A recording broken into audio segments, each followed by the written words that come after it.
We're back at 6:44. Some members of Congress want to make sure they are consulted before the president calls for military action in Syria.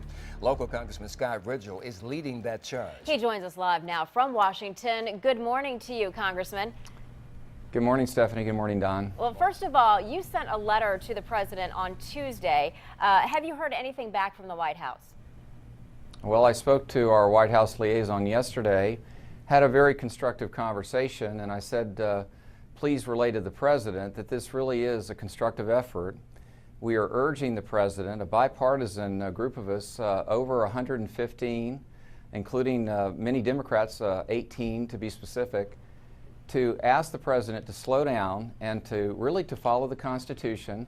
And that means if he believes that use of force is both imminent and warranted, he really needs to bring us into joint session and make that case to us and to the American people.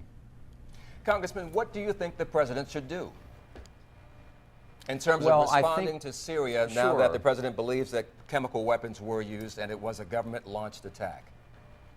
Well, I do share his view and his conclusion that chemical weapons have been used.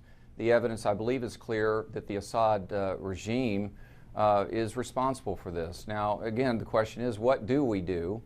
I believe that the situation there is so complex, I call it a cauldron of confusion, that region, that the benefit of the plan that we're calling the president to follow is to slow down and to put the options before the American people, before Congress, their elected representatives, and lay out what the strategic objective is here and how this might unfold over the next few weeks and months, and indeed over the next year or two. Very difficult to do.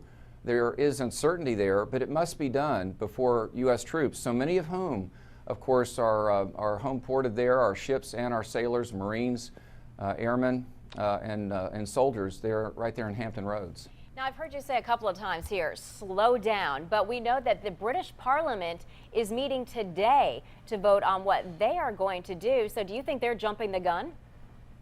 Oh, no. I think there's going to be careful debate. I'd actually be a bit surprised if they have a definitive decision here. I think they're working through the debate, which is something I applaud Prime Minister Cameron for calling Parliament into an emergency crisis session. I really think we should be doing the same.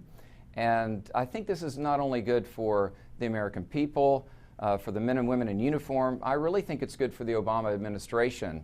And I think it would show a sign of strength, not weakness, if he would slow down and really follow the Constitution. It really requires him. There's no imminent threat. We have not been attacked. The Constitution makes clear, in my view, that he really has to come to Congress and receive not just consultation, but specific statutory authority before engaging U.S. troops. Congressman Scott Rigell, thank you very much for joining us this morning. Thank you both.